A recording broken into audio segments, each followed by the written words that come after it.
mais próximo. Vem cá, vem aqui, mais próximo aqui. Dois pilotos juntos. Isso aí tá muito fácil. Vamos dificultar um pouco a manobra. Botar uma mão pra cima da outra. Tirando a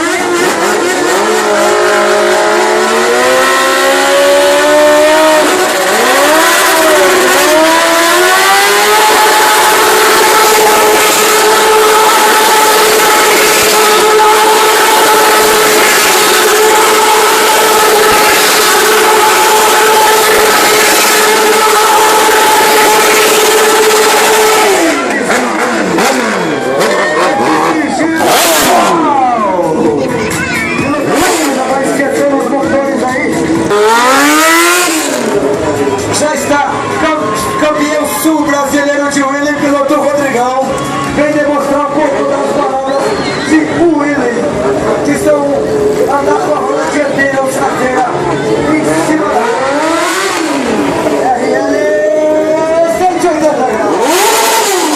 Não pode fazer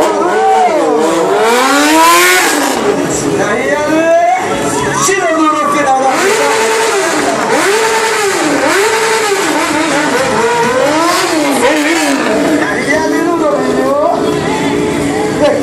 Estilo total com vocês, Rodrigo, que é campeão sul brasileiro de Willy em 2014, amanhã fazendo mais uma etapa do campeonato, que são manobras em sequência durante 8 minutos.